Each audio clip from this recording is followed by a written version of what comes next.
дар толори прокуратураи вилояти Суғд маҷлиси ҳайати мушовараи прокуратураи вилоят баргузор гардид. дар он муовини аввали прокурори генералии ҷумҳурии Тоҷикистон, мушовири давлатии адлияи дараҷаи 2 Назарзода Ҳотам Назрулло, сардорони раёсатҳои ҳифзи ҳуқуқи вилоят, кормандони дахлдори ин соҳа ва намояндагони воситаҳои ахбори omma ширкат варзиданд. дар ҷаласа ду масъала таҳлилу баррасӣ карда шуд. масъалаи якум оиди таъмини волоити қонун, ҳимояи ҳуқуқу озодиҳои инсон ва шаҳрванд, мубориза бар зидди ҷинояткорӣ дар соли 2019 ва муайян кардани вазифаҳо дар соли 2020 ва масъалаи дуюм ҳолати иҷрои фармони прокурори генералии ҷумҳурии Тоҷикистон таҳти рақами 30 аз 15 феврали соли 2016 дар бораи пурзор намудани назорати прокурорӣ оид ба риояи ҳуқуқу озодиҳои инсон ва шаҳрванд дар ҷараёни пешбурди таҳқиқ, тафтиши пешакӣ ва ба амал овардани адолати судӣ дар соли 2019 буд. аз рӯи масъалаи якум прокурори вилояти Суғд Ҳабибулло Воҳидов ки шӯроро роҳбарӣ дошт маъруза намуд.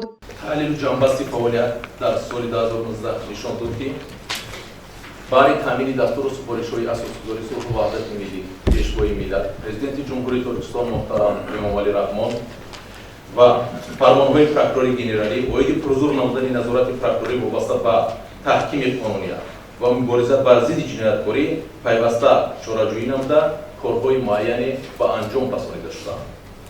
дастуру супоришҳо асосан ба таъмини иҷрои қонунгузориҳо оид ба замин, ҷамъоварӣ андозу пардохтҳои гумрукӣ, молия, дастгирии фаъолияти соҳибкорӣ, бонкдорӣ, баррасии муроҷиатҳо, ҳифзи ҳуқуқи истеъмолкунандагон, тандурустӣ, ҳифзи амволи давлатию шахсӣ, нотарияти давлатӣ, маориф, мубориза бо ҷинояткорӣ аз ҷумла ҷиноятҳои вазнин ва махсусан вазнин, экстремистию террористӣ, коррупсионӣ ва муомилоти ғайриқонунӣ воситаҳои нашъатот алоқаманд буданд.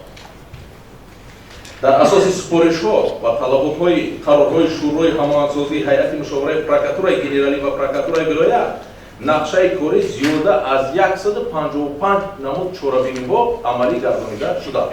таҳлили вазъи ҷинояткорӣ муайян кард ки давоми соли 2019 дар вилояти Суғд 6378 адад ҷиноят ба қайд гирифта шуда. ин нишон дод нисбати соли 2018 295 адад зиёд мебошад. вобаста ба ҳодисаи кушдор, таҷовуз ба номус, ҷиноятҳои коррупсионӣ ва иқтисодии хусусияти коррупсионӣ дошта аз ҷониби муфаттишони мақомот 1840 парвандаи ҷиноятӣ боз ва мавриди тафтиш қарор дода шудааст. дар ин давра назорати қонунгузорӣ дар бораи фаъолияти бонкӣ ва назорати асъор пайваста ба роҳ монда шуда 81 ҳуқуқвайронкунии маъмурӣ ва 69 ҷиноят ошкор гардидааст. дар соҳаи тандурустӣ бошад 290 нафар ба ҷавобгарии интизомӣ ва маъмурӣ кашида шуда, нисбати 33 нафар парвандаи ҷиноятӣ оғоз гардидааст. ба мақомоти прокуратураи вилоят дар соли 2019 11302 адад муроҷиат ворид гардидааст. аз ин теъдод 3711 ададро кормандон баррасӣ намуда 665 адади он қонеъ карда шудааст.